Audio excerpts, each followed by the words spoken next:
Hello, interwebs. Hello, we are here.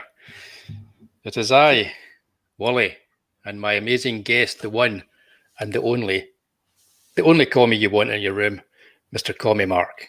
Yeah, greetings, comrades. It is me, Commie Mark, Commiscate's least worst communist. Thanks for having me on the show.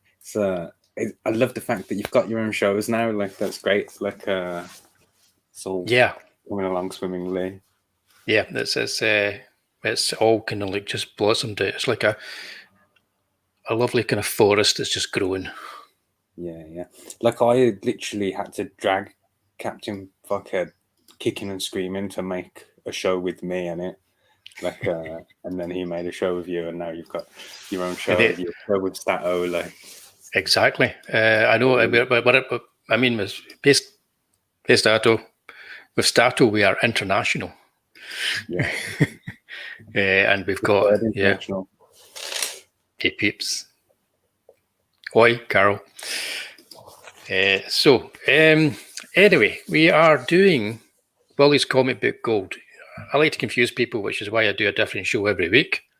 It's a bi-weekly show, and this is Comic Book Gold. This week's episode 2, with the amazing choices from the amazing Commie Mark. So I'm going to just push us up into the corner here a wee bit, so we can do our StreamYard's magic. And anybody who hasn't seen the show before, it's the guest brings with them some comics that they have chosen that can either mean something to them, it's their favourites, or they remember them from their childhood. And they can also choose other pieces of popular culture or high art, whatever. I'm not fussy. And we have a little chat about them, and I try to read them if I've got the comics, or I've not already read them. I try to read them before the show. So we are going to start with Mark's. 1 second, I'll throw you off your course. Comic Book Gold is a great name. Like, thank you. Excellent branding. Good work. Thank you very much. Yeah. I won't tell you the other 50 titles I came up with before I decided to use Comic Book Gold. In fact, I was even at one point thought if you were presenting this, it would be Comic Book Gold, but so you can have that. You can have that one. Some people think that my name's Comic Mark, and it like they genuinely think that. Yeah, I would just let them think that then. That's quite good. Right. Well, I'm going to have to now. Actually, I'm going to stop sharing because the first title isn't on there. And I'm going to start sharing again. And the first title that you've chosen that we're going to talk about is the Sabino Annual 1995, although they call it the Beano Book 1995. They must have been feeling a bit pretentious or something back then in the 90s. Do you want to explain what an annual in the UK is for anybody who's watching from America who may have their idea of what they think a comic book annual is? Yeah, so every year, not just the Beano, like lots of comic book companies in the UK will publish like maybe a 70, 80 page, like I may be exaggerating, like it's almost like a graphic novel, like an anthology of the best like of the year or something, like collated together. And the Beano is like a children's comic here, but quite a subversive one, I guess.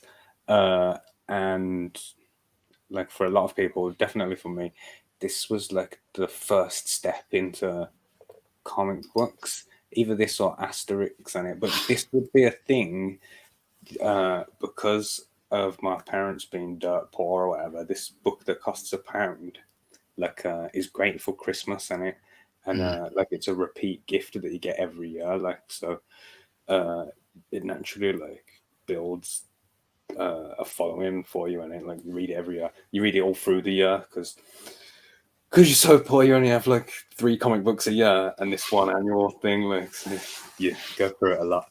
It's hardback as well, like which is great. I think it's got puzzles in it as well. Yeah, but we're going to have a wee look at it. The thing is, these annuals they're hardback. They would even, I mean, they used to be stitch bound and not just glued, so they were proper books you were getting. But I don't know about yourself, but I would still manage to wreck them by reading and rereading them over and over and over again. So this is on. I would trace over them and it like in trying to learn to draw, so you'd get like the paper would be quite a high jism, like quite thick, but it'd have these deep like pen marks in where you traced over. You could see them on the cover, especially. I would just use a biro pen and you try to be tracing around on the cover. Yeah, exactly. So this is a Beano book for 1995, and we're looking at Dennis the Menace, the proper British Dennis the Menace, and his dog Ganasher.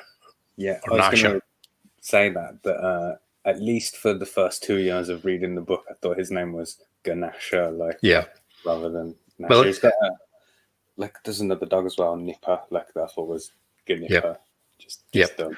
You see, to me, he is Ganasher because when I was the same as you, when you're a kid, it's like you see it as you see it, and it's Ganasher.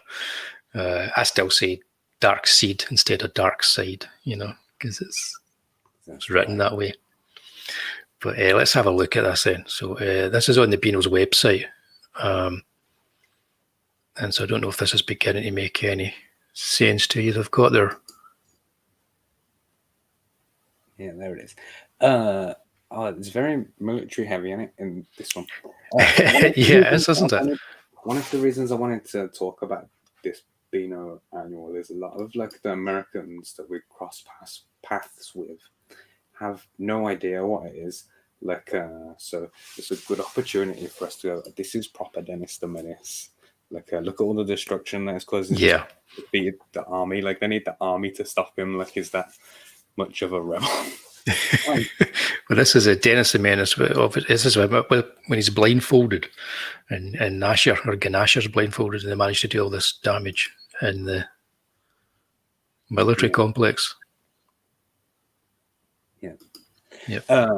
This outfit that he's got, this red and black jumper, is like iconic here, and is a style that I've replicated on many occasions.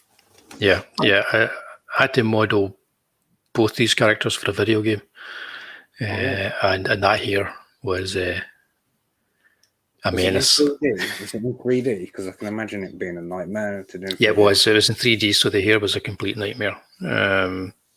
But we managed to make it work, kind of, sort of. It was only for PC, and I don't know, it seems to, unless you get some kind of weird Russian sort of like ripped version these days, you can't actually get a hold of it. But yeah, it was murder to make work in 3D. It's one of these things about comics. It's like in cartoons, it's like Mickey Mouse's ears. Some things just work better when they're drawn. Yeah. Like Mickey Mouse's ears, are they flat or are they spheres?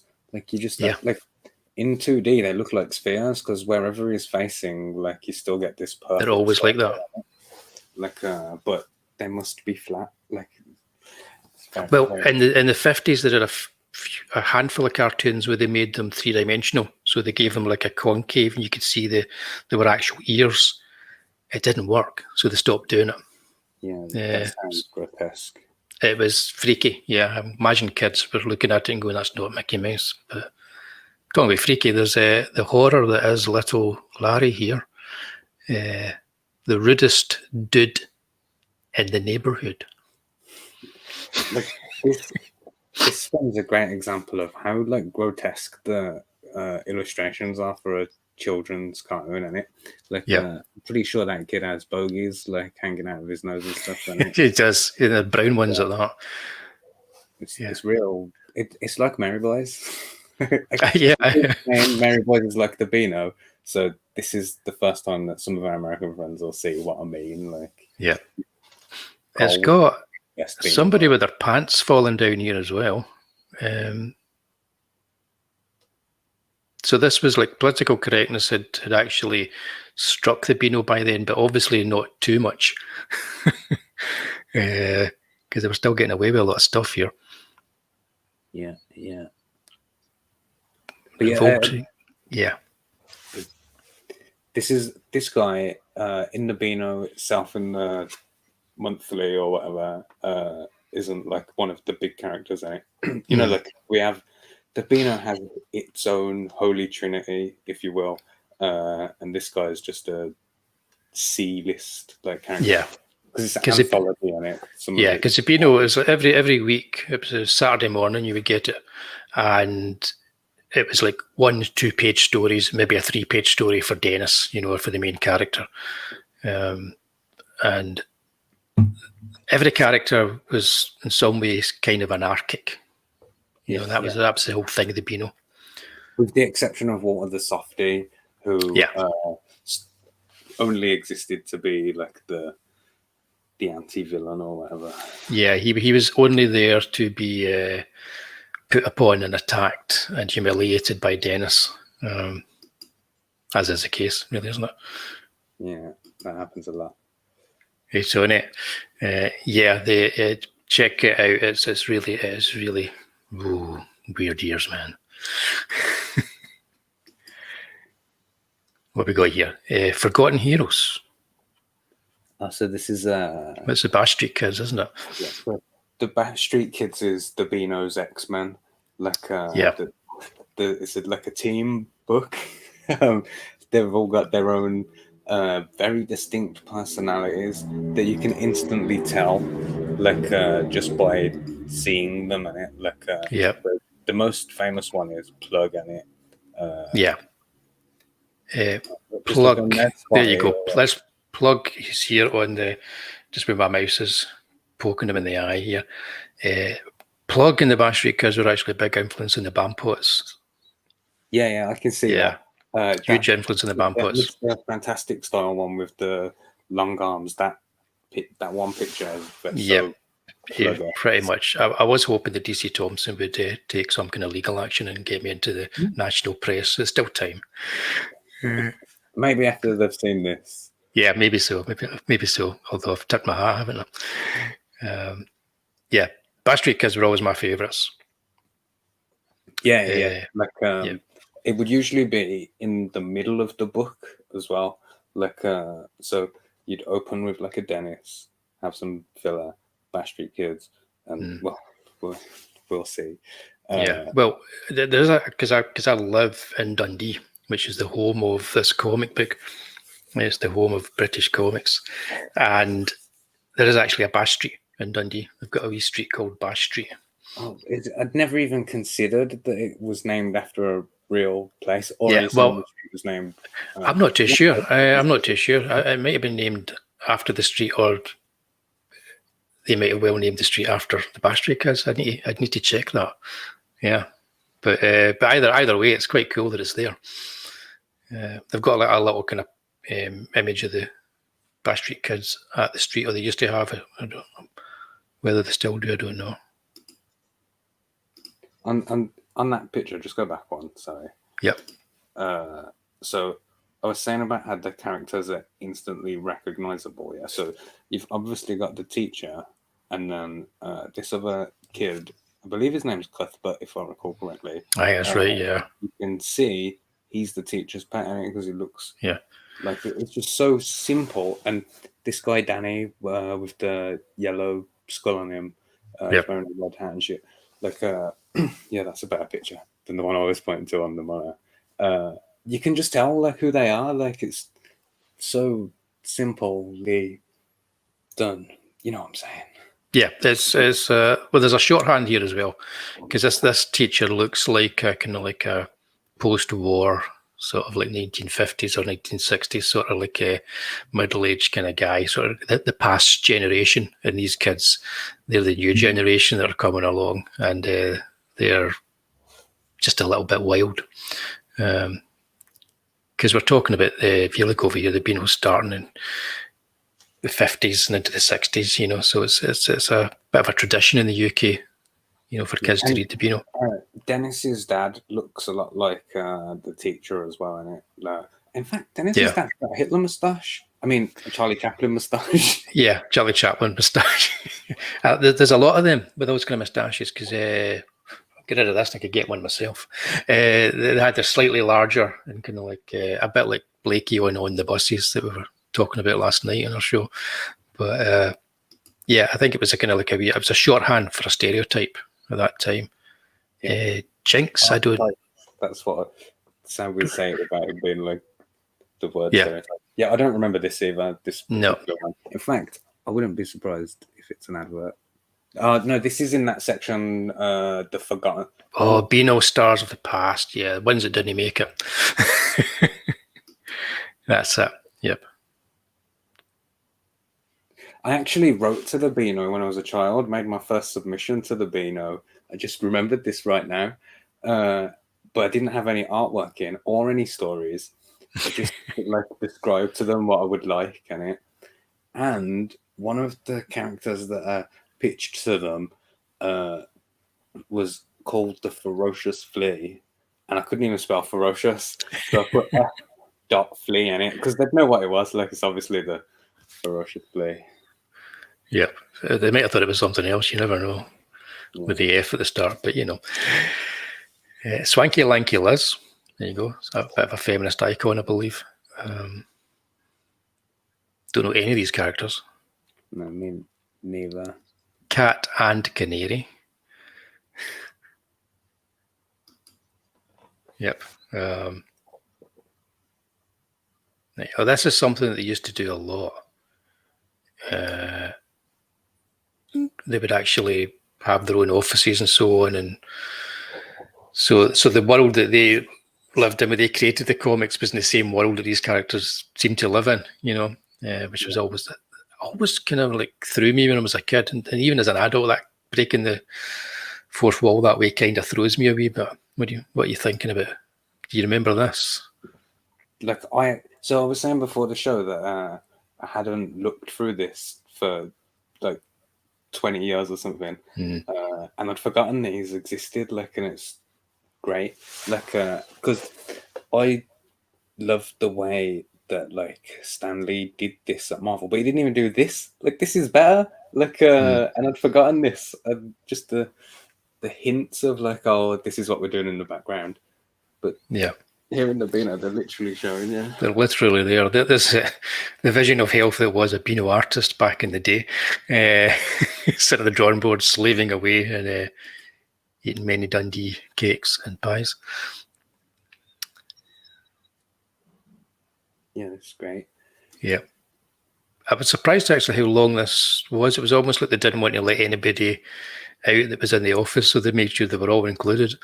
Yeah, well, they've got a woman as well now, so that's inclusive. The question is, are they going to have a black person on the team or not? Like, we'll find out. I don't know in 1995 in Dundee. I'm not too sure. Well. But there's a printing press. Actually visited their offices and saw their printing press. It's quite impressive. But oh, I actually remember this joke now. Look of the printing on the trousers. The trousers, yeah. And that was that. Yeah, that was quite a long story. That'd take quite a good bit of thinking out and sort of like how to make that work. That was longer than all of the stories we've looked at so far, I think. Yeah, that's what I was thinking, because I had a quick look through this before we started, and I found it, and I went, that the biggest story in here is the story of them. And this is a photo comic as well. Like, there's some subconscious stuff for me. It's Ivy the Terrible in it. Like, Ivy the Terrible.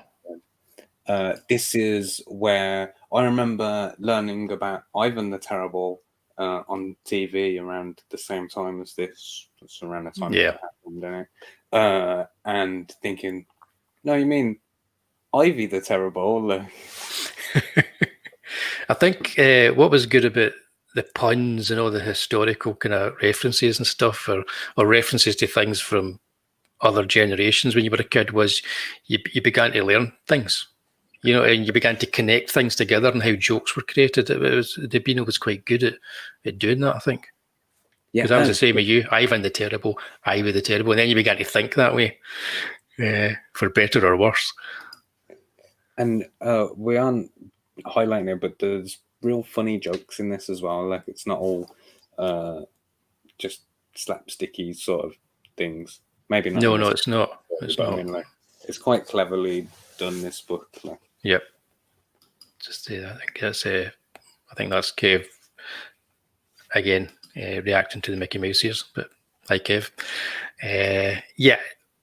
The way that they worked with scripts. It wasn't a case of like a cartoonist who was writing the stories. They would write scripts, and it would all be well thought out for the whole issue and the whole annual, and they'd be handed to the artist to then draw, and then of course they might bring some visual stuff to that. But I think they did actually work on proper scripts. Yeah.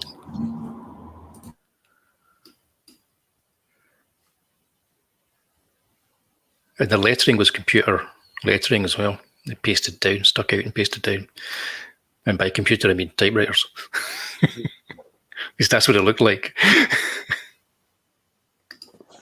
So that's us back. That's us back to that. We've gone the way that they've got this annual set up here, the start and the middle of the story. So I'm going to come down here and see, is there anything else that they've got to show us? That's all that they've got from that one, yeah. Oh, it's a hand letter. There you go, hand letter.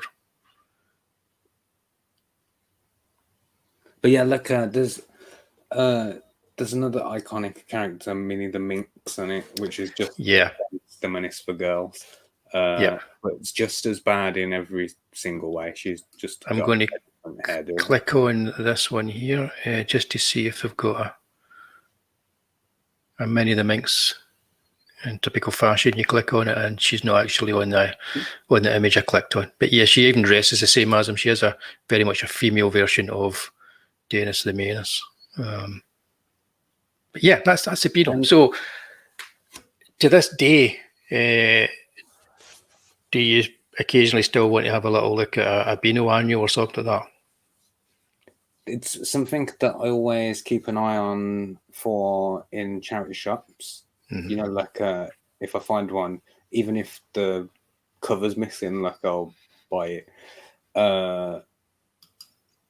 And yeah, so this was like the step into comics in it for me. And this, the Dandy as well, obviously. Like if this is children's Marvel, the Dandy is the DC, like the battled against them. And this annual format worked to like get me into comics. And eventually, I remember my brother had a great Action Man annual, which is just a comic like of Action Man. It's basically James Bond, but with more toys to sell.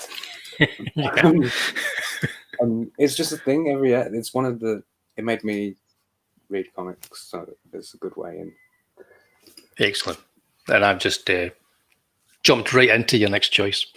From the sublime to the ridiculous, or the ridiculous to the sublime. I don't know, which way would you go? What age were you when you were watching 1990s Marvel TV shows?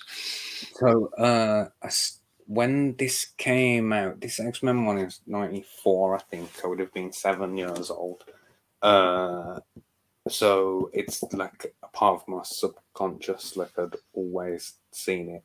And I can specifically remember my stepfather, when I was like 16, saying to me, "Why are you still watching this rubbish? Like these comic book cartoons are for children." And then 10 years later, I see a photo of him at the X-Men, at the Captain America Civil War premiere. I thought, oh, they're for children, are they? Like, what are you doing? Like, I finally got reference on him. But these, so not only, I think that these 90s animation is the height of animation. Like, this is the point where it started to regress and get worse. And this Marvel animated universe was also a shared universe in it. Like, so not just this X-Men cartoon, there was the Spider-Man cartoon, the Fantastic Four cartoon, there was an Iron Man cartoon, a Silver Surfer cartoon, and they all took place in the same universe. And then in the last season of Spider-Man, Yeah, there you go. There's a list of them. Yeah. Uh, So we're coming down to, I mean, because they did do a whole bunch. When I was a kid, we were stuck with the new Fantastic Four in the 70s and the old 60s Spider-Man cartoons where they just took Steve Ditko and Jack Kirby panels and moved them. I like that one. Yeah. The 60s one. I make my son watch that in French, and because it's available in French on YouTube. So he's got to watch it. I like that. But we do have the Incredible Hulk in 82, 83 of that, and then they jump. It's 10 years before they pretty much, and then you get the X-Men. Yeah, and so this X-Men cartoon is the moment that Marvel sold the rights of the X-Men to Fox, and it was produced on Fox Kids under the Fox brand. Because Marvel almost went bankrupt in the 90s, like they had to sell all the filing cabinets and stuff, like they were that broke. And that all these TV shows come out of that.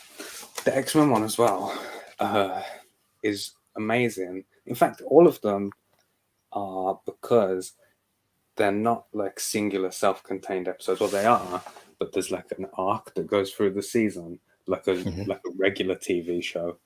And it was the first time that they'd done that in a cartoon.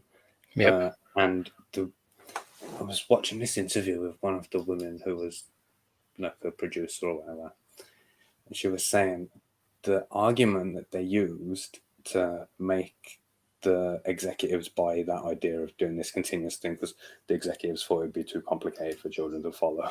The way that they convinced them was, they said, what we can do is we can start every episode by going, previously on X-Men, and then show like 60 seconds of the same footage in it from the last episode. So there was like, we'll save 22 minutes across the season. Like we'll say there's one episode less that we have to produce in it, like for each season. And you know what them capitalists are like, you save them the whole episode, they'll snap that up. Yep. Yeah, they like that. That's like when you always got to the last or second last episode of our American show back then, and it would be a clip show. Yeah. They love their clip shows. There's I don't know if you've ever seen this show, It's Always Sunny in Philadelphia, but they did the greatest clip show that I've ever seen. Where, so, you know, sometimes when they do a clip show, they frame it around like everyone going, oh, remember that time when you did this? Like, and then it will show the clip. Yeah. So they framed it like that, a regular clip show. And then someone was like, oh, remember when you did this? And then it showed the clip, and everyone was like, no, I don't remember that. And then someone would start telling another story, and then like someone would say, yeah, and then this is when I came in and did this, and they'd be like, no, you didn't do it. Like, it's so great. Like, they made a clip show and had to film like the whole thing again anyway. So they were basically just sending up the whole idea of the clip show. Excellent. That show's really highly recommend. Yeah, I've watched quite a few episodes of that. It's good stuff. Especially when they get Danny DeVito comes in the second season. I'm looking at this here. I've got what was Spider-Man Unlimited? So there is actually, this is where it broke away in it. This one is computer generated, I think, like a CGI one. Right. If I am correct, it's not great. It's not in the shared universe one of the. Right. So everything comes down to, I don't even remember Silver Surfer being done. Yeah, the Silver Surfer was, I thought it was terrible when I was a child. Like, I'd watched the season of it and thought that wasn't very good. And then I came back to watch it as an adult. Excellent, like superb. It did have a weird, like, in fact, the Spider-Man one did this as well, where the 3D like generating technology was like available but not good. Like you'd have these really horrible 3D generated backgrounds, and then this beautiful like animation swing across it, and it's like You just ruined everything. Like everything about that's wrong now. Yeah, and I remember seeing they had like three-dimensional buildings in Spider-Man were like purple or something and really horrid, and then he would swing through them. But I suppose, Those cartoons as well, like because I watched them so much, that was the first time when I'd start to notice, like, oh, I saw that explosion 2 episodes ago, like, and stuff like that. Like, I watched these so much, and at this time, I wasn't reading superhero comic books, not proper ones. Like here, they would have ones that are produced for children by like Panini or someone, like that they're not part of the main continuity. Like at the end, they all become friends or whatever. Like I would read those ones and watch these shows. And I remember I would argue with my friend at school about continuity issues, and he'd be talking about stuff that was going on in the books, and I'd be talking about the TV show, which is quite accurate. Like, but they would change things, and we'd argue over the true identity of the Hobgoblin or whatever, like because it's different in the cartoon. Yeah, I mean, I never really watched these because I was outside the age group for them, I think, at the time. But I did pick up a couple of the DVDs of them 10 years ago or so, I think, and had a wee look at them. And I was surprised at how close to the comics they actually were. The X-Men one in particular, like it's got all the best comic book arcs in there. They should have just shot that scene for scene when they made the live action films. Like everything, any good arc that you can think of from before then, they did. Like they went to the Savage Land. They did like an Age of Apocalypse. They did, there's Sentinels. There's everything in it. Like, loads of good stuff. They dig real deep in those shows. Every episode would have like some cameo from some obscure reference, like a Lady Deathstroke or some, I don't know. Yeah, well, really good. I highly recommend all of those shows. You said this was the pinnacle, so I mean, they've made loads afterwards. I don't even know most of them.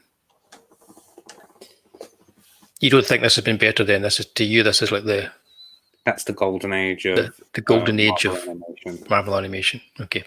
So there is one that comes a little after, which is called X-Men Evolution, like which was okay, but right.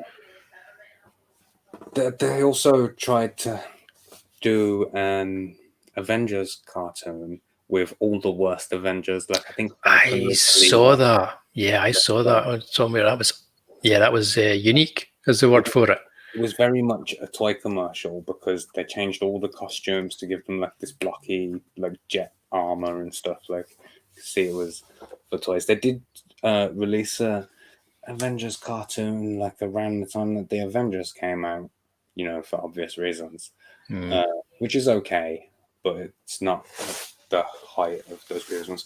That's the thing I was going to get to as well. That in the last season of Spider-Man, which was the longest running one in the animated universe, they did the Secret War in it.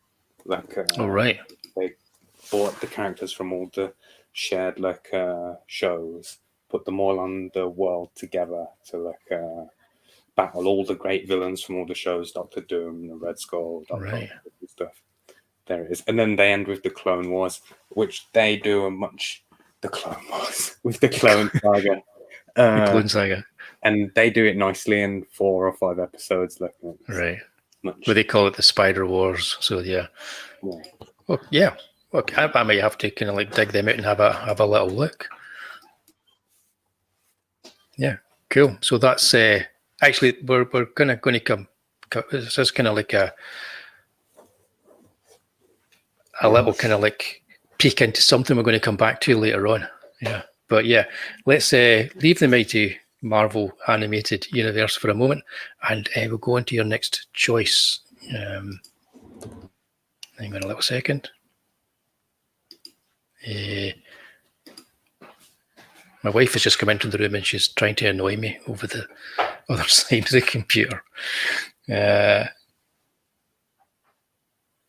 I'm going for back to this one. Here we go.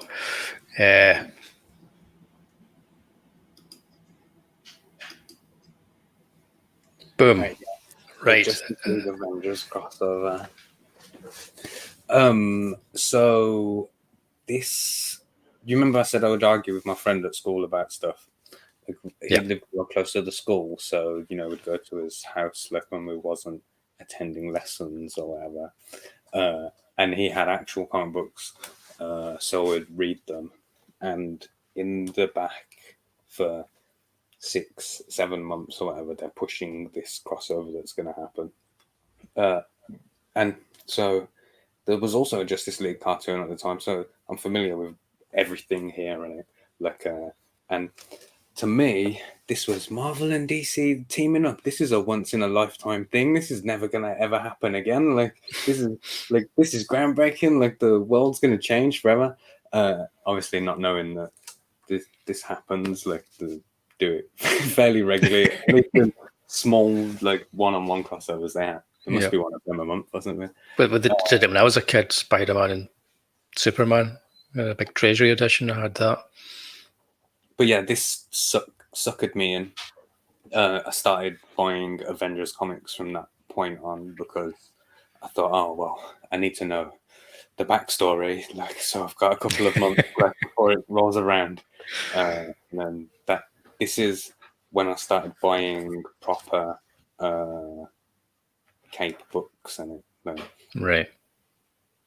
Because before that, I was reading the children's versions. Right. So yeah, this was this is around that time when I actually have money of my own to spend on stuff, and rather than here's £1 that your nan sent you in a Christmas card, to buy something with. So now I could get some better stuff.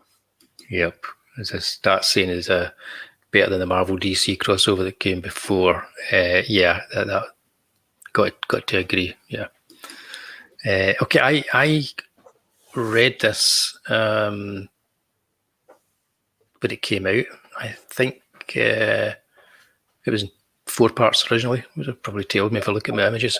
Yeah, I had a look because I've got the books somewhere, but they're in a long box somewhere, and I couldn't be bothered rummaging through them to try and find them. So I thought I'll jump on Comixology. I couldn't really find it in Comixology, but I managed to find a few images that online that kind of stuff that I remember, because as far as the plot goes, I remember it being really convoluted and not making that much sense. Well, yeah, that is accurate. and so for the most part, what stood out was the character pieces between the DC and the Marvel characters. Yeah, I enjoyed very much the matchups. Like, you go, oh, I never thought of that person versus that person. And they go deep. Pull some. It was Kurt Busiek that wrote it, and this was after. I think the Avengers actually had a pretty good run at this point as well with Marvel, as far as I remember. This was after the Image guys had screwed everything up, and then Marvel were getting back on track. Yeah. I pulled up this page here because it was quite cool, because they set up there was a different dynamic in each universe.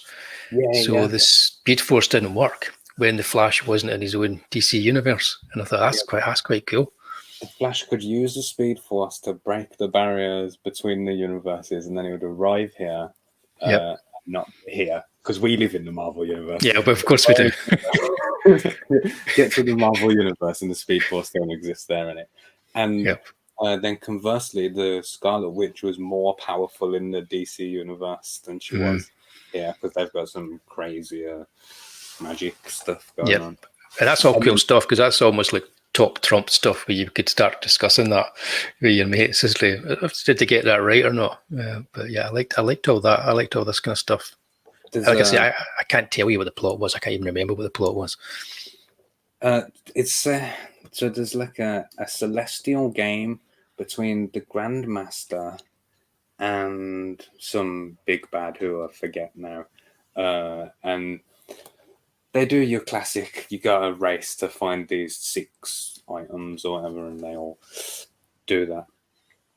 Yeah, so I was going to say as well that Quicksilver in this, he has a great rivalry with the Flash in the Marvel universe, because obviously the Flash can't run anymore, so Quicksilver's still fast, and then he's trying to do Speed Force in when they're in the DC universe. Yep. And also this is drawn by George Perez, who's there isn't another artist alive, I don't think, who could do the amount of work he manages to do in a crossover like this. It's incredible stuff. I pulled up these pages, found these ones. I was interested in the idea that in the DC universe, the heroes are actually they're given, yeah, that's it. They're given like titles and rewards and all this kind of stuff. The Flash literally has the Flash Museum in it, and then they're saying that particularly Wanda and Pietro, they're like, we are like seen as the scum of the earth, like as mutants, and like we don't. That's it. They're like these people idolize their heroes. Yeah, they interpret them as like fascists, and they think that like Superman is forcing like the people to. Yeah. It's just, and then conversely, when the DC heroes arrive in the Marvel universe, they're doing an awful job here. Like, what are they doing? Like, it's like we get everything wrong. It's like, but they do. They get the kind of like the parents sorted out as well. So you've got Batman and Captain America. These 2 pages are my favorite 2 pages in the whole thing. Yeah, these are great. That's the 2 pages I remember the most when I was like Googling this, looking for images again. I like these 2 pages because I will regularly in a debate slam these pages down in it and be like, see, Captain America can beat Batman, because Batman actually says it here in this 2 pages. He says something to the effect of, oh, you could beat me, but it'll take you a long time. Yeah, it says it's conceivable you could beat me, Avenger, but it would take you a very long time. Yeah, which is a typical Batman kind of thing. But yeah, the idea is that they can see the similarities between Kurt Busiek is right. Can see the similarities and the differences between them, and he works on that really well, I think. So yeah, I'm going to have to dig this out again and have a look at it. This page is more beautiful than I remember it, because now like I'm semi-pro or whatever, and I look at stuff differently now. Like it looks even better than I remember. Yep, I remember as well. Hawkeye tries to get the Flash using a boomerang arrow, and he's like, "This always works against speedsters." But of course, the Flash is used to what's his name, Captain Boomerang. So it's almost like a boomerang, really. There is a part in this as well where the Avengers refer to the Justice League as a knockoff Squadron Supreme. It's an excellent joke. Yeah, it's good stuff. It's actually, when we were talking about it, it's a wee bit of the James Gunn about it before James Gunn. I would think it's got that kind of knowing kind of comedy, but it's not. Yeah. It's still referential towards the characters. Yeah. So cracking choice. It still makes sense in universe, and which is the way to do it. Yeah, cracking choice. And I'm going to come out of there unless there's anything else you want to mention about that crossover, which I think is one of the best crossovers. It's a hard one to pull off, with that many characters. They did a good job, I think. Every issue of it, issue 1, 2, and 3, the covers get progressively more filled with characters in it. I remember the 3rd one, it's a 2-page cover or whatever, and there's at least 100 guys on there. And like I was saying, I was getting into comics at that point, and having something like that's great, because you're like, who's this guy? Like, who's that guy? And then the final cover has Superman holding Captain America's shield and Thor's hammer in it, which is an image that I'll always have in my head now forever. That's right. Yeah, that was of course, I stole that for and gave it to Captain America in the Avengers movies, isn't it? The idea that Superman's worthy enough, and he gets Thor's hammer, and he's also a cap shield. Yeah, perhaps I should have pulled that image up. That was a cracker. Yeah. Because as well, there is earlier in the run or whatever, Superman tries to pick up the hammer in it, and it doesn't work. And then everyone knows how Thor's hammer works. That's how they set it up every time, isn't it? You have to show that they can't lift it, so you get the payoff when they do lift it. Yep. It seems that they just do it too often these days, I think. Now, what have we got here? Let's move on to a slightly different kind of choice. One that I wasn't aware of and just read recently. And it is this. Yeah, so this is the first book that I bought that wasn't a superhero book in it. And this is what made me realize, oh, hang on, we can use comic books to tell stories that aren't just superhero stories. I mean, I suppose I'd read the Beano before that and Asterix and stuff, and saw that we could use it to present comedy, but this is a serious, depressing book about the history of Cocoa, and it overlapped in a nice Venn diagram, with the time period. This is the first time that I looked like this, when I bought this book. Right. And things like this could bring other dudes in from outside. Yep, I've got. I'm just going to jump forward a little bit. In fact, we'll go back. I didn't recognise.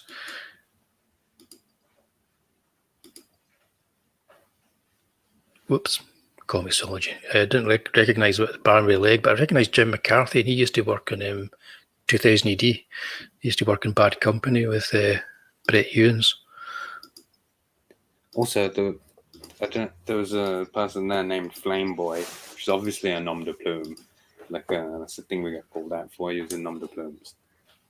Yeah, so it starts off. I like the beginning of this more than anything in the book, I think, and I can see why it wasn't carried through the book. But do you want to have a stab at explaining about how this graphic novel starts off and telling the story for Kurt Cobain? I don't remember. Looking at it now, because it's very odd. It's like it gives him this imaginary friend that he sees and plays with, and then eventually leads up to him being diagnosed as ADHD, getting given Ritalin, and his imaginary friend disappears. Oh, wow, that's incredibly sad, isn't it? Yeah, which I thought that was, to be honest, I think that I like that particular part of the book more than any other part. Yeah, so the book shows the downward spiral that it goes down in it, through his depressions and stuff. I mean, he starts at the bottom and he goes down from there. There's not much in the way of comedy interludes, but it's a good graphic novel. Yeah. I just remember specifically being so impressed by the fact that you could tell a serious story in it. See, look at that, this all real dark stuff. Yep. But yeah, so an interesting choice, I think, because when it comes to music stuff as well, you get quite a lot of licensed music comics. I think Marvel have done Alice Cooper, they've done Kiss. You get loads of people get comics done, but there seems to be quite a few. Because I checked on the web page for the creators of this, and there's quite a few comics that they've worked on, including Bob Marley, and even just comics based on music themes like the Mods and so on. So it's a whole subgenre I didn't quite realise was out there. No, yeah. That's interesting. We should dig into that. Yeah. Some out there. Yeah, some images in it. That's another fun page. The whole book is about suicide, thinking about suicide, and yeah, it's pretty much the whole book. Yep. And so when I got this, I was probably 16 or 17, and you know when you're that age, like you think that you're that guy in it, like, and you think it's cool to be melancholy or whatever. So this really appealed to me at the time. Yeah. I'm No, seeing I it can see. in a different light now. Now I'm like, oh wow, this. It's it's hard going, man. It's well done. This is a whole sequence here. I don't want to go into much more but it's a full-on 96-page kind of graphic novel. So Oh yeah, it's thick, isn't it? So I remember specifically, I bought this from the shop Borders that doesn't exist now, and I would go there like because it didn't take me long to work out that graphic novels were better value than floppies in it, and so in a bookshop they would have one of each graphic novel on the shelf. So just one bookcase has as much content as like an entire comic book shop. Like, so I'd go there, and I remember with this book, like picking it up and putting it down and walking off, like I'm walking around, like coming back and picking it up. Like that was a real tough decision to make. Like, because at that point I was just reading superhero books, like mostly Avengers and Thunderbolts and stuff like that. Good stuff, but that made me think, can go outside of just doing superheroes punching other dudes in the face books. Yep, definitely. So, well, yeah, that was an interesting read. I would recommend it, especially to 16-year-olds. So, any young goths watching, especially, Godspeed, the Kurt Cobain graphic novel. It's told from his point of view as well. It's written as if he's telling the story. First person, if I recall correctly, might be in a diary format, something like that. Right. But, which kind of leads us on to the next one as well. It's almost like this is some cosmic thing that links everything together in here. If you believe in that kind of stuff. Yeah, so this is Deadpool's Secret Wars. Secret Wars. Which I found this when I was looking for actual Secret Wars on it, like because this is from when they did a big mega event recently, a while ago, where they did Secret Wars again, Battle World Secret Wars on it, like and all these characters had their own different like pocket universes. Like there was a force of Thors, like there was like a Thor police kind of thing. Like everyone had their own different things. And in Deadpool's one, he was re-experiencing the 70s Secret Wars, and it like it's just pasted in there, like and well, yeah, you got some pages or just. Well, I've got some pages, but Comixology's not particularly wanting to show me them.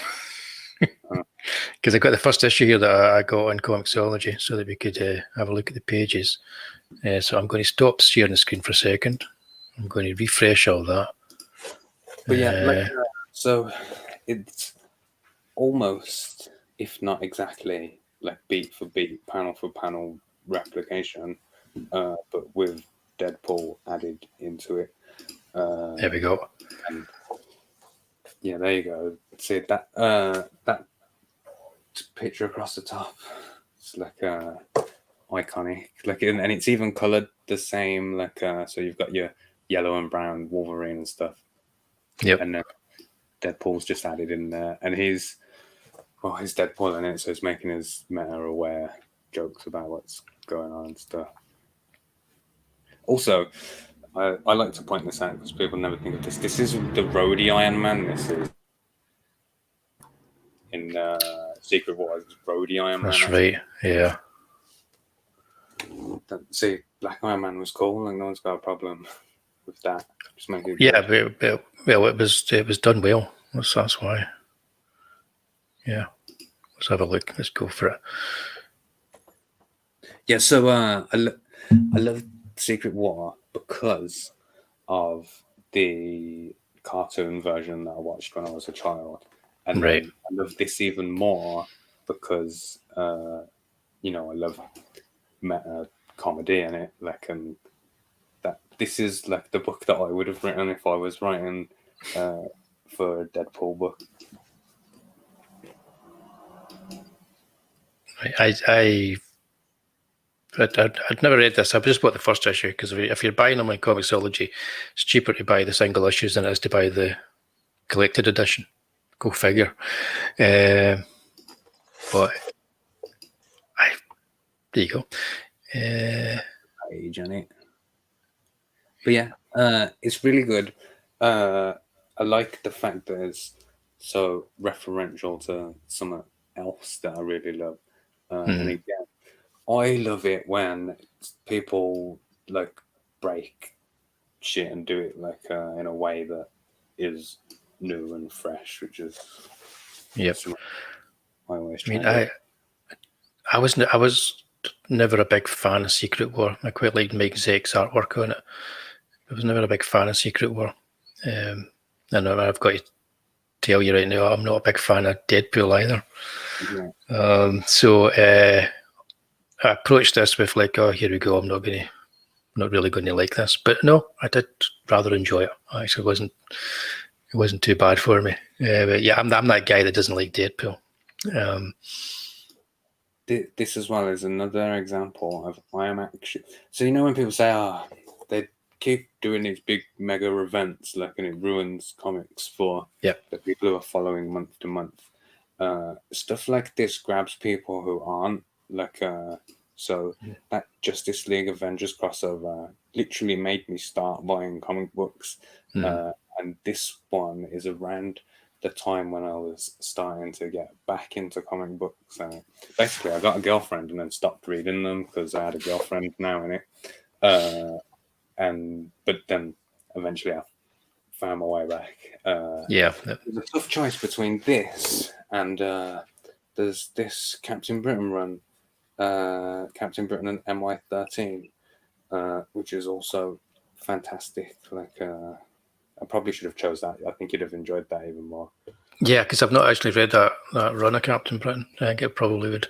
Yeah, I mean this is fine. It's like, I know a good comic when I see it, but it's just not. It's not really until this page. Deadpool with a tash. I like Deadpool with a tash. That he should have fallen into some kind of black hole and then appeared in the 70s. I'd have been down with that. I imagine that's what you look like in the 70s. Yeah, but only 10 years old. Yeah, still look like that. Still look like that though. Yeah, but no, so cool. Yeah, the Deadpool, I could see the appeal of the character to you and everything. It's odd. I think he works better in the movies than in the comics. I don't know why that is. It doesn't really work for me in the comics, but it works in the movies. It might just be like a pacing delivery thing in it. Like, might be a problem in my head. Yeah, it's kind of like until I saw the movie, I equated him as the comic book version of Mrs. Brown's Boys, you know. But there is it's not a full thing. There's like a clip of a Deadpool animated series that was being made by what is that dude's name? The guy who's Childish by.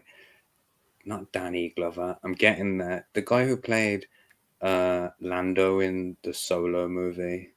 What's his name? Childish Gambino. What's his name? Something like that. Whatever his real name is, I forget.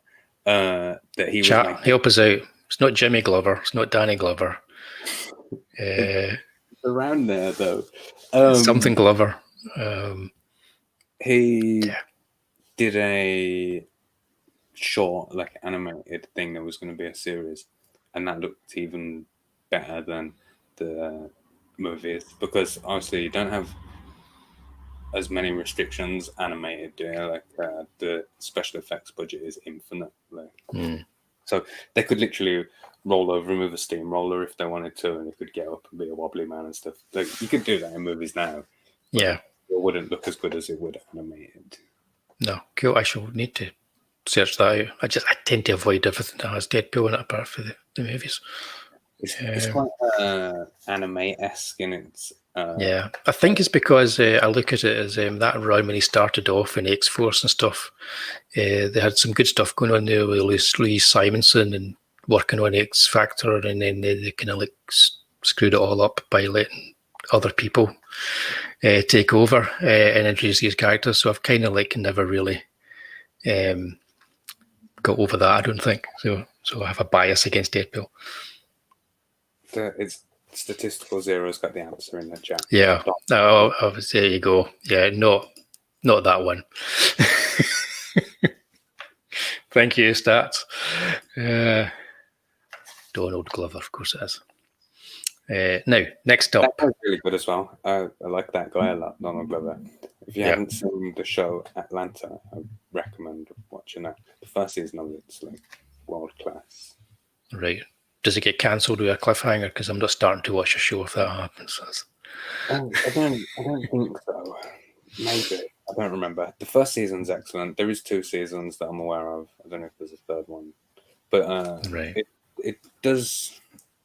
It's in the show, like they use the internet and phones and stuff, like, and it's the best representation, the most natural feeling that I've seen that done, like on TV. It always feels really forced when someone Googles something like in a movie. It felt like really seamless. It's difficult to explain if you haven't seen it. It's a real good show. They always start by opening up a search engine you've never seen before. Yeah, like, dude, what? Anyway, yeah. Now, next choice I'm just about to bring up here. This may not surprise anybody. I hope it's the right one I've got. There we go. Yeah. So, Daredevil number 18 specifically. Yeah. So this is the second origin of the original Daredevil. So there was one done earlier in, I want to say like issue 15 of the Silver Streak or something like that. But this one is the reimagined version, which is far superior. So I found these Daredevil. So in the timeline of things, I'd made the draft of Kim Il-sung or whatever, and I thought, whoa, I can make comic books. Like there's no one can stop me. Like I can do this now. So I'm charging ahead. I had this idea of relettering Golden Age books or whatever, and I was looking through hundreds of books trying to find the right like character to use, and the internet had pointed me in the direction of a character in the Lev Gleason universe called London, like who I think appears in this particular issue of Daredevil because it's an anthology book as well. So what I would be doing is I'd have to flick through every page like of every issue till I got to London, stop, like read through that one, like and then I got to Daredevil 18, and the first page of the actual Daredevil story, I was just stopped instantly in my tracks, like, and the whole thing just fell into place. Like, I could see the entire universe now, like in one go from this one panel, like at the top of the story. It's I'd never read many Daredevil comics like these ones, because I do go into the websites that have got all these public domain issues that you can read, and I tend to go for like an issue of Plastic Man or something like that. So this is actually the first time that I've sat and read. I say read. I haven't read every single part of it, but I've had a good look through it. A Daredevil comic, and it kind of reminded me of the Beano, to be honest. Yeah. That's what I love about it. Like, that same like sort of anthology format where not every character is in the same style either. Like, and also you mentioned Plastic Man. This character Daredevil was co-created by Jake Cole, is it? Jack Cole, yeah. Jack Cole. and leave. There was somebody else wasn't involved, I think, but leave Gleason. Jack Cole, the big dude who worked there. Yeah, you can see a real kind of like jump in the quality of his work as well, from like the first issue up until what he's doing here. Charles Biro is so good, like, and it's not a name that people know. He's got like a posthumous Eisner Award, no, Eisner Hall of Fame. Is like exactly that's the panel that I'm on about. Daredevil's head, Australian kid, boomerang, tangle. It was like, oh, I see everything now. It just writes itself in your mind. Yeah, I love that. It's like, yeah. But the original story that I've taken here is actually an interesting look into the golden age, like in the perspective of the culture at the time, like I think it's beautifully drawn too. Can't deny that. And dark, look, murder. Yeah, it goes from really weird, ridiculous, surreal stuff to extreme violence from one page. His mom literally shoots herself in the head, like, to not being murdered by Aborigines. One of the things with this book as well is I remember reading it the first time, and it came to these pygmies, and I thought, yeah, this is great. Pygmies are from Africa, not Australia, you dummies. Like, and I thought, they didn't have Google, like, to check it or whatever. No. But it turns out I checked on Google and they were right that there was also pygmies in Australia. Like, and it was a well-known fact at the time that I didn't know, so I was a dummy. Yeah, but did the? I mean, this is of course, not at all politically correct and somewhat offensive. Blah blah blah, all that good stuff. If they made this book today, the baby would have been raised in like a techno Aboriginal utopian society, and it like we've got these giant statues that stand on one leg, like all this advanced technology and stuff. None of which would make any sense whatsoever. I do like this whole sequence here where they're trying to burn the baby. That's a iconic image. That is. This book escalates, don't it? Like, until like it only takes like small increments, and you go, "Oh, that's a bit," and then it's like, "There's a baby, there's a baby on fire," and then he's like, "That's how you hunt wild boar with a boomerang." It's a snake pit, of course. It's a snake pit. See, some of these scenarios would be entire stories in a lot of comics back in the golden age. You know, there would be the daredevil in the snake pit, but they just throw all this into the origin. Yeah, I love the way that these golden age books they're really fast paced in that it covers a lot of like ground, a lot of stuff happens, but because there's so much text, like it slows the pace down. Like, so they feel like entire graphic novels. This issue of this particular Daredevil origin story, I believe, is 16 pages or 18 pages, but it feels like more like if you actually read 16 pages. Yeah. So it feels like real good value to read. It does, and then it jumps right into kind of Beano territory. The next story, you get Dickie Dean, the boy inventor. Which is just right out of the Beano. Minus the Nazis, of course. But everything's war propaganda in these books as well, like which is another interesting layer. Like, that we'll be able to see. You got a very racist Japanese person on the left there. On the previous page. Yeah, you see just next to us over here. Yeah. Yeah, you'll see a lot of them. Yeah. If you go back to that next page as well. So this guy Sniffer, a couple of years earlier, they did Daredevil versus essentially like a Sinister Six, if you will, but there was like 12 of them. And then they had like a fan competition in it where people got to vote for which one of the villains they liked the most, who would then get their own run.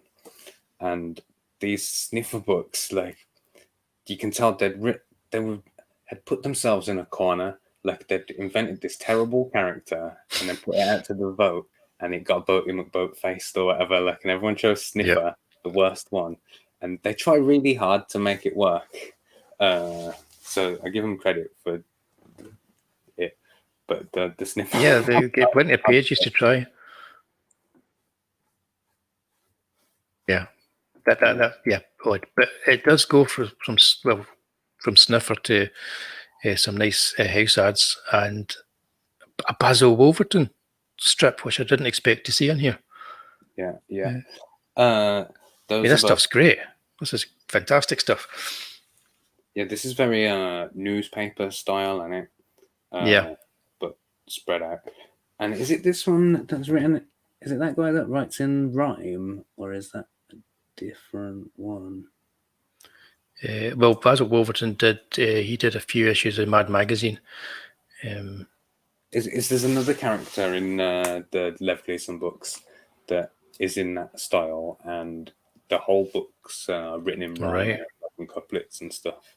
Yeah. Well, like I say, I've never really looked through these books, and I'm probably going to look through a few more. Oh, it's great. Like, I've been trying to keep them a secret because I don't want people to go and read it all and then not buy my book that's made out of it. Because I love this guy, the Claw. Like, he's such a interesting looking character, and he's ginormous, like Godzilla. And the Ghost looks epic. Great design. Yeah, it's that skull mask that he has. All of this, people should remember, is from the Golden Age, like in the 30s and 40s.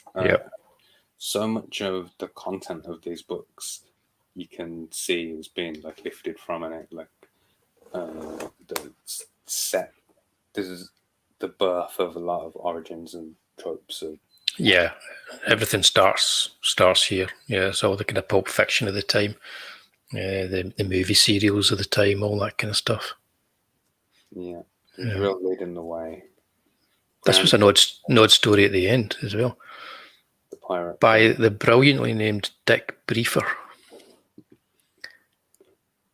Yeah, so a lot of these people who worked on this can't comment on Dick Briefer particularly, but they all go on to have like illustrious careers, like the big boys. This doesn't look like a great example of a pirate print. Some of them are really good, and then some of them are less so. Yeah, you can tell he's good though. Even in this one. It's advertising. That's it. 60 pages as well. There you go. Yeah, good choice. I like that. This one didn't even have a London in it, did it? Like, that was just the Claw and Daredevil, basically. Yep, that was it. Yeah, it's a great one because of the Daredevil double length Daredevil origin story. That's what it was. The Daredevil run, if you go from about Silver Streak 13 to whenever that ends, 24, I think it is, and then Daredevil 1 to about 26, that's great. But that's when all of the comic book code stuff starts coming in, like, and they start like trying to make it more children friendly. Like, yeah, that's one of the things about this comic when you go through it as well. It's not just that a lot of the stuff is of its time and you wouldn't be able to get away with now. I mean, a lot of the stuff you just wouldn't get away with after the comics book code anyway. I mean, try to burn a baby. Every other page has got something in the comics book code. Well, if you go forward to the end of this story, I think it was.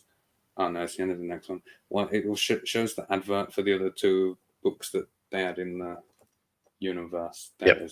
So you got Crime Doesn't Pay and Boy Comics. Yep. So part of the ruling by the comic book code was that you couldn't use the word crime in books. So the best-selling book of the time, Crime Does Not Pay, gone. Like, you can't call it that anymore. And then Boy Comics, the lead of that, if you can see down the bottom, America's #1 boy, Crime Buster. Like, so they had to change his name to CB. He starts wearing like a sweater, being a preppy. Like, he starts turning into Archie comics, and it, like the whole thing just falls apart as soon as the book code comes in. But up until that point, it's excellent stuff. It was. There's a cracking book. You know, you've read it, Haunt of Fears, by Martin Barker or Martin Baker. I think it's Martin Barker. It's all about that time the code came in. It's worth digging that out and having a read at it. I'll have a look. Yeah, but excellent. That's your choices. Those are all fantastic choices, I think. Yeah, and, like I was trying, even now as a storyteller, I'm trying to like squeeze narrative into my choices, and like trying to show you the steps that I took, like along the way, like to get to right here, being on the show. Yeah, well, that's worked out brilliantly, because you've taken us on a journey that leads us directly to the front door of not Daredevil. Yeah, almost like I know what I'm doing. That's how I like to live. I'm crowdfunding the Not Daredevil book on Indiegogo. I made some issues before that I gave away for free. I gave away over 900 copies of issue 1, and I didn't count issue 2. Not as many, maybe 400 or something. So people out there in the world have seen it, and feedback has been mostly positive.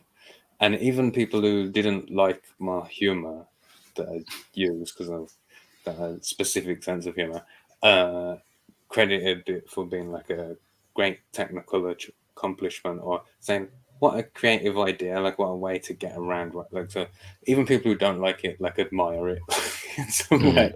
Like, and it's just going to be really funny. People should go and sign up now. Like, yeah, definitely.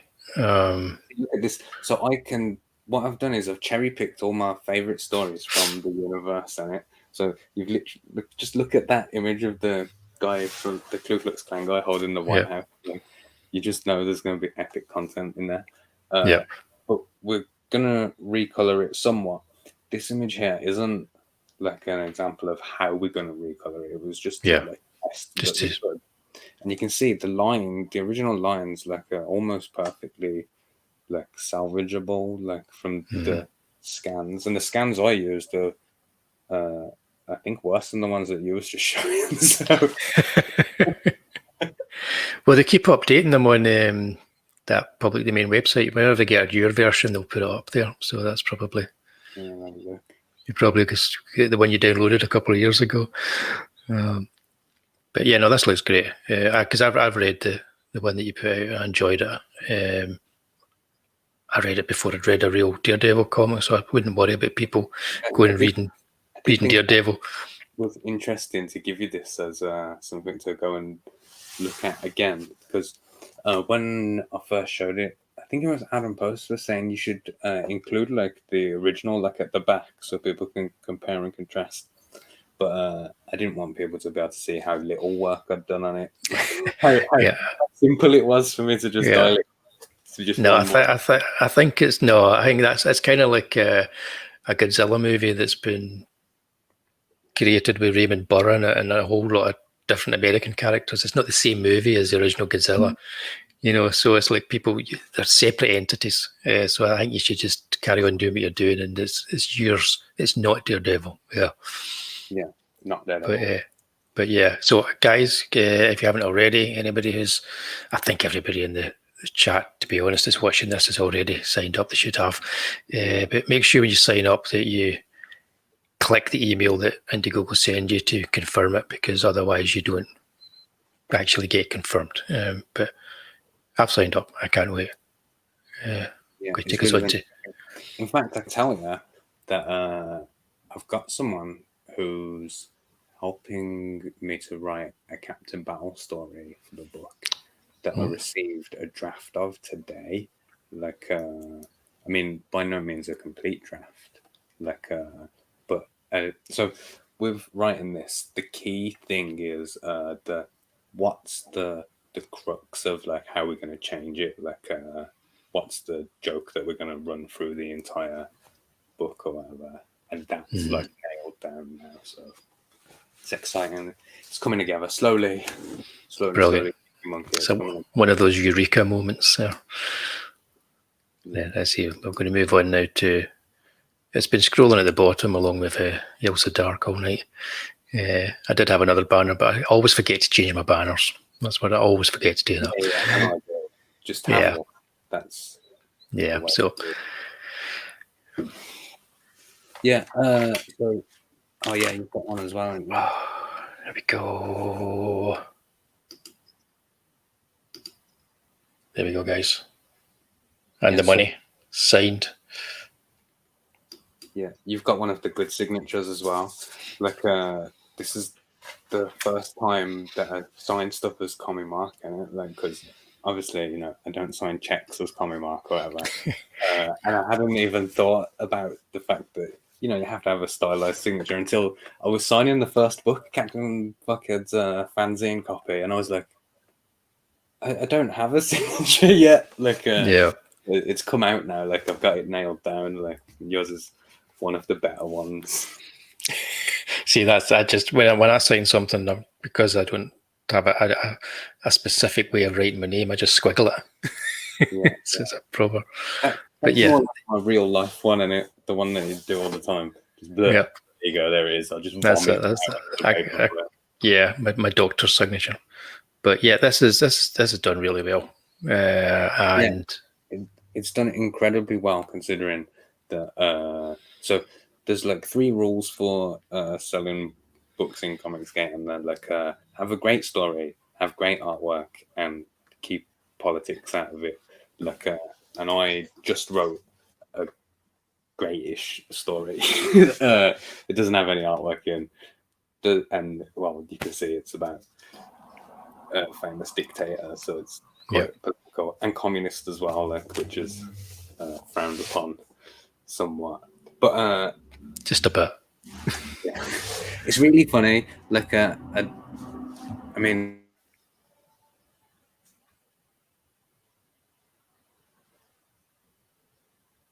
I swear there are more trains now than there has ever been.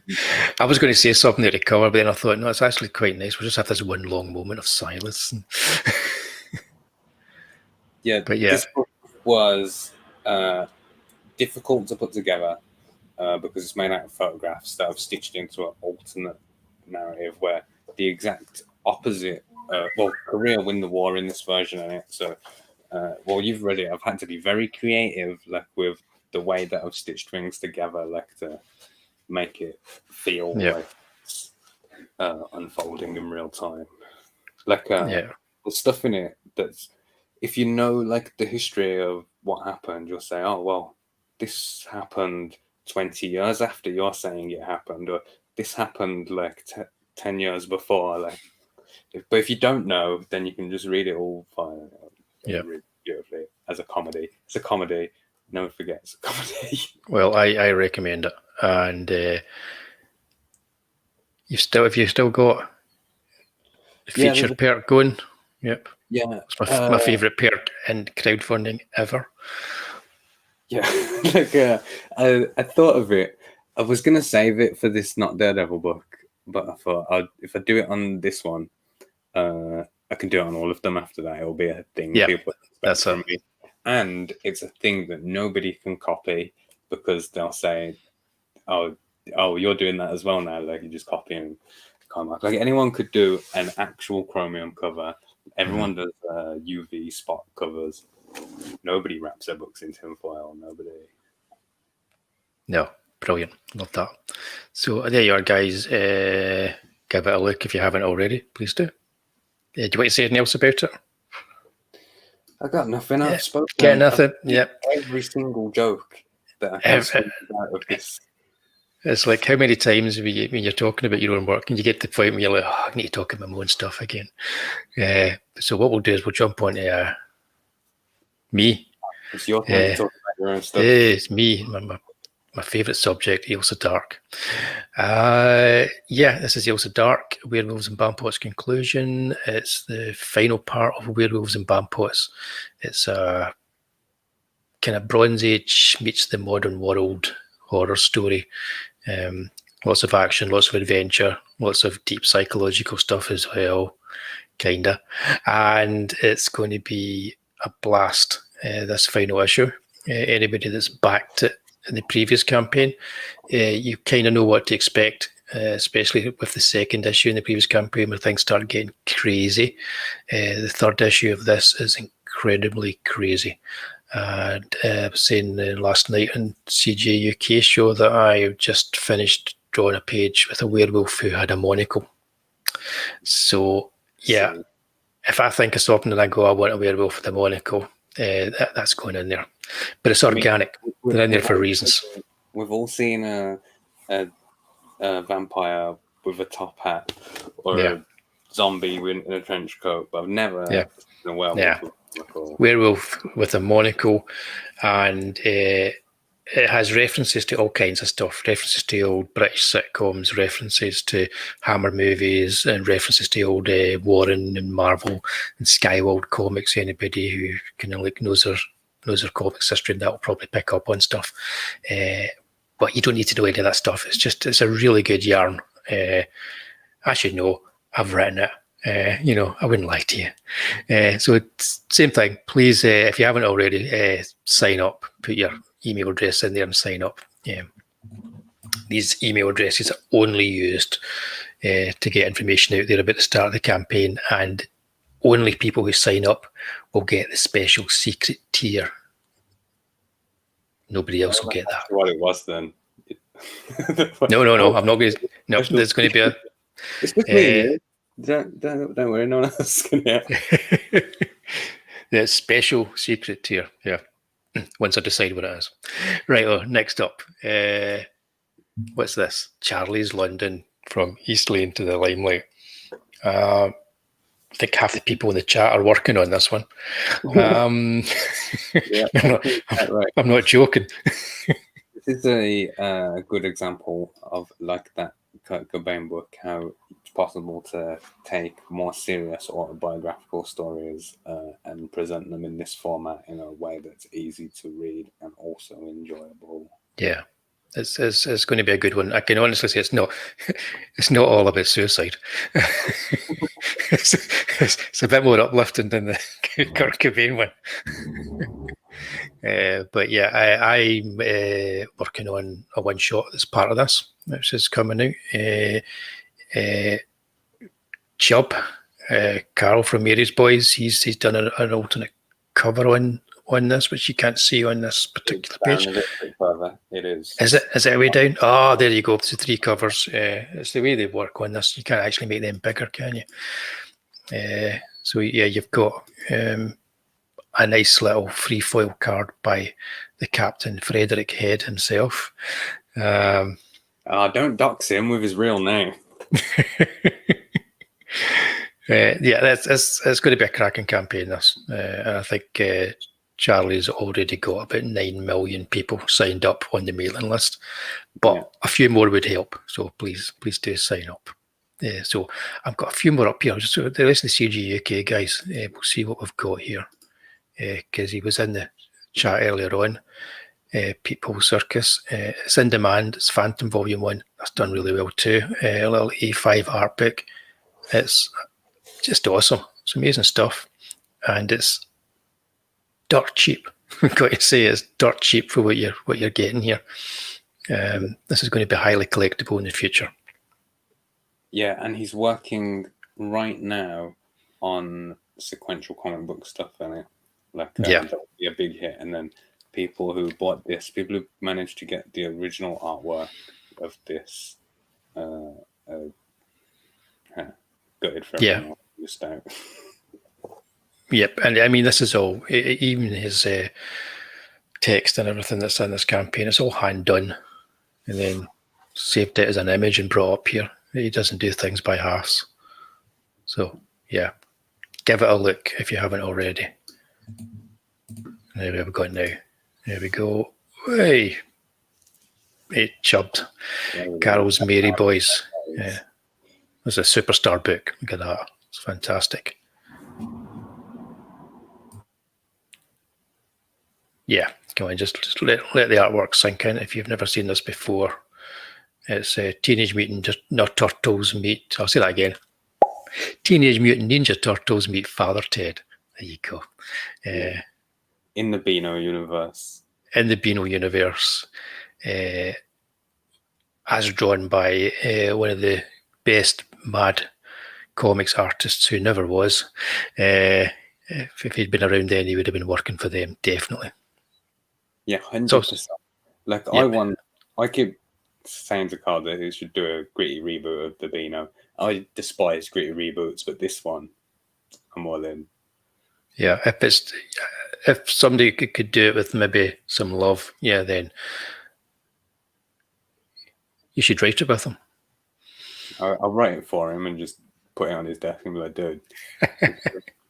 So yeah, it's in demand. I go for it.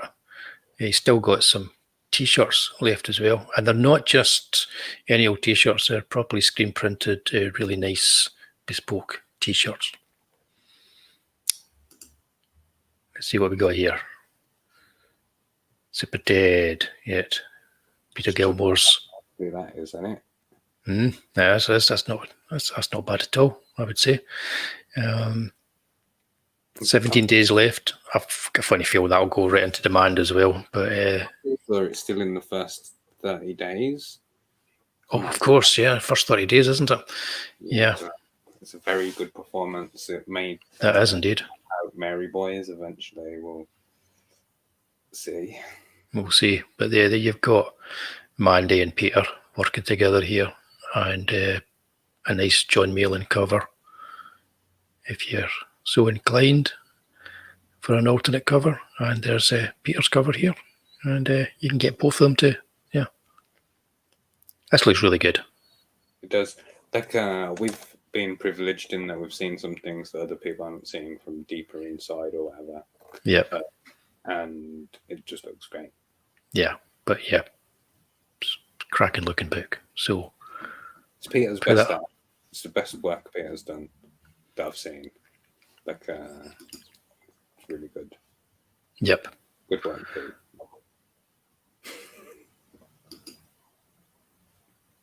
I'm not quite sure what that was. What I was talking about there. But yeah, let's go on. What have we got here now? Tell me if I missed anybody out. I'm terrible. Still on the go and in demand is Mortal Worlds. Yeah. From Michael Landon, and I'm kind of really looking forward to this one. 70 backers. I think this should be appealing to more people, don't you? Yes. I haven't seen that dude for ages. Yeah, I know. That's probably because he's working on this. Yeah, because I know what it was like when I was doing the first Tales of Dark campaign, and finished off the campaign, it got in demand, and then I realised, God, man, I've got about another 30 pages to draw. I think he's up to his neck and just creating pages. That's what I think, and they look amazing, and they're not. He's not just knocking these out. There's a lot of work going into these. But funny you should mention that, because I'm going to just unshare my screen just a moment. And share this screen. I should get a wee jingle that I play between sharing screens, because I'm never going to get any quicker at it.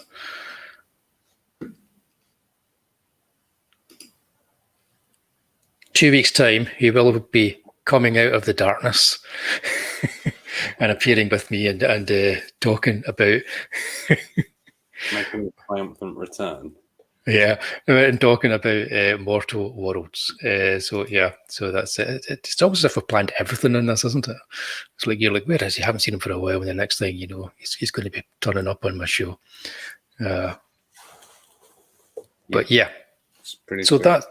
that's pretty much all the books that we've got going right now that are CG UK. There's a lot more good stuff out there as well. But if you're only going to look at two, I would say look at Not Daredevil and Nails of Dark right now and sign up to the mailing list, you know. And then once you've done that, start looking at the others. Money. It won't cost you any money just to put your email address. That's what I'm thinking. It doesn't cost you a thing. But yeah. Also, it doesn't cost you anything to subscribe and leave a like and share the video and stuff like that. That's all free too. That is indeed. Yeah, please do, because I never remember all that stuff. I do this, and it's almost as if I really don't care. But I do. Closing in on Jan soon. Yeah, I said last week. I was saying that I can't be behind Jan. I've got to do something to kind of take over. Next week at some point, I'm going to start opening some shoe boxes and see what's inside them. Yeah, that'll be. see if I can call it Yantastic. Right. Before we finish off, next week, of course, I don't do Wullie's Comic Book Gold because I do like to confuse you all. But my mate Stato will be back on with me, and we will be doing Wullie and Stato at the movies. And we've got loads of shows planned. You check us out on Twitter, you'll see all the shows we've got planned over the coming weeks. Next week, we're doing a show that is Western based, but it is specifically going to be the influence that spaghetti Westerns have had. So we're going to be looking at how the American Western influenced the spaghetti Western and how the spaghetti Western then influenced the American Western. And then the American Western disappeared, unfortunately, but all things must die. So it's going to be a good show, especially if you like Clint Eastwood, Franco Nero, and Charles Bronson. So please do join me in Stato next week at the same time, same channel.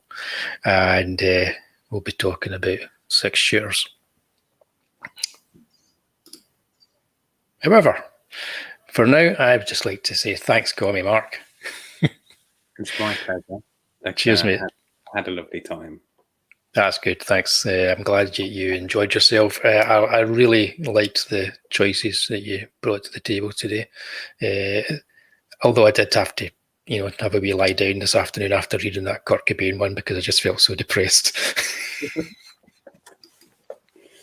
But so jump over to Commie Mark's channel as well because there's loads of really good stuff on there. I do have a show at midnight tonight, GMT. We're playing Get in the Gulag with Donald DeLay, Clayton Barton, and the dude from the Splinter Inn, the guy who's from the Splinter Inn, Blake. Splinter Inn's like a comics news website. Isn't it? It's going to be great. We're playing Get in the Gulag. It's basically Room 101, but don't tell anyone. We had to change it for the copyright reasons. Yeah, well, this is kind of like Desert Island Discs, but the comics, Shh, don't tell anyone. Right, well, for that, thanks everybody for coming along. Cheers, peeps. We've got Stefani, Rennie, World Comics Review, Stat, it's been there, Statistical Zero, Kev Potts, and Captain Frederick Head himself, and Carol, and cheers, guys. And that's us for today. I haven't thought of anything that I can say to kind of like finish the show, Mark. It's just week by week, I just can't think of anything. You need something that goes, and that's the goal. Yeah. So kind of like so if you're wanting to talk about comic books, then that's something like that. Yeah, no, but I can't think of it. No. So I'm just going to say thanks for showing up, guys. Thank you very much, Mark, and I'll see you all next week with Stato.